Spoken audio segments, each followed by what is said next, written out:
Je vais vous présenter le mode de fonctionnement de l'armoire électronique de gestion de clés, qui va permettre effectivement de tracer les mouvements de chaque trousseau de clés ou badge ou équipement.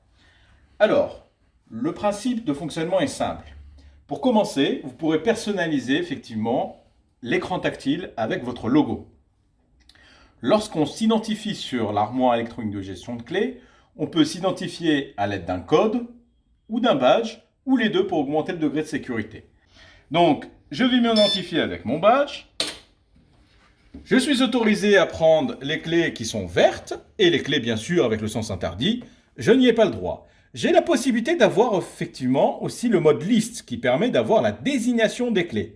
Donc, j'ai juste à choisir la clé numéro 1 et par exemple une autre clé, je prends un local technique. Je libère.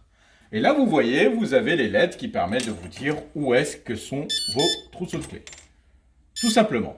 J'ai une petite indication sur l'écran tactile qui me dit que j'ai pris un véhicule sur la clé numéro 1 et il me dit qu'il n'y a pas de défaut. OK. Donc, je reviens pour remettre mes clés à leur emplacement. Je rebadge, tout simplement. Je vais faire exprès, effectivement, de mettre un trousseau de clés au mauvais emplacement. Le système va me l'indiquer directement sur l'écran tactile et vous voyez en fait, il y a juste à suivre les indications au niveau du voyant lumineux.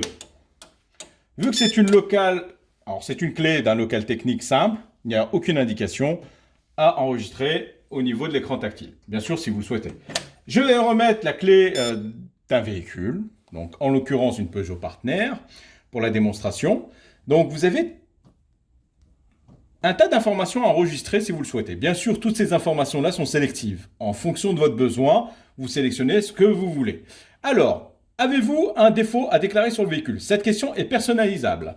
Donc, si je dis non, j'ai juste le niveau de carburant, effectivement, et le niveau de propreté à enregistrer.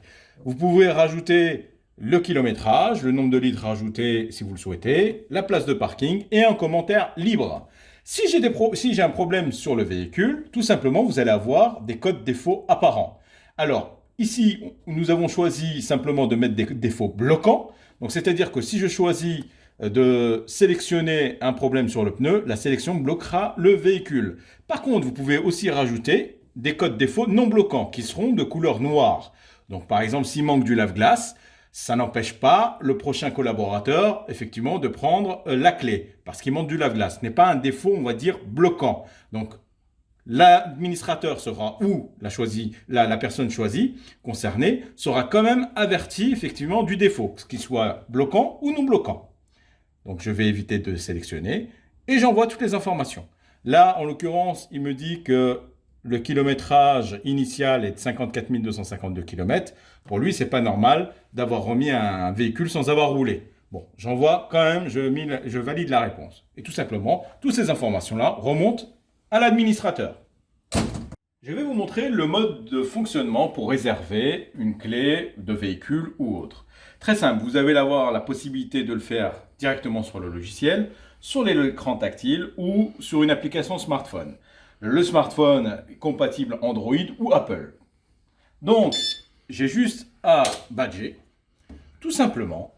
Bien sûr, vous n'avez accès à aucune clé parce qu'on est en mode réservation. Donc là, je vais réserver un véhicule. L'écran vous indique toutes les réservations passées. Donc, je vais faire une nouvelle réservation. Donc, je peux réserver un véhicule dans cette liste-là. Alors, je peux réserver du 28 au 29 ou toute la semaine, tout simplement, vous voyez. Donc là, je vais partir sur aujourd'hui et demain. Heure de début, heure de fin. Vous avez la liste des clés disponibles dans cette date-là. Je peux choisir en fait une catégorie de véhicules. Alors pour notre démonstration, je vais prendre par exemple la Peugeot Partner. D'accord? Je valide.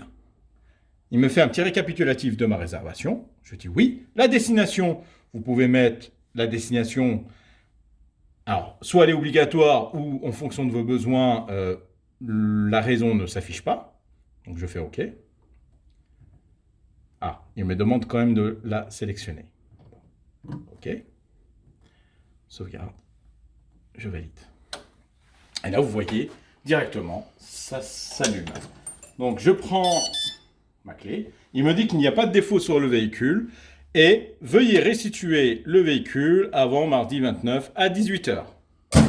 Très simple. Au retour de ma mission, je badge. Et là, effectivement, je suis obligé de saisir les informations avant ouverture de porte pour éviter effectivement que les agents ou le personnel ne saisissent pas ces informations-là en remettant la clé. Alors, très simple, avez-vous un défaut à déclarer sur le véhicule, oui ou non?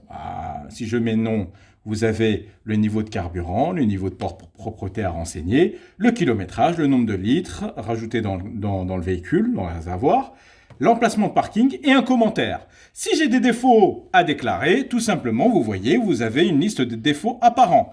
Donc, tout ce qui est défauts rouges, ce sont des défauts bloquants, et les défauts en noir, ce sont des défauts non bloquants. Si je sélectionne, par exemple, j'ai un problème sur mon véhicule, il est HS, la sélection bloquera le véhicule et enverra l'information à l'administrateur ou les destinataires choisis au niveau du logiciel.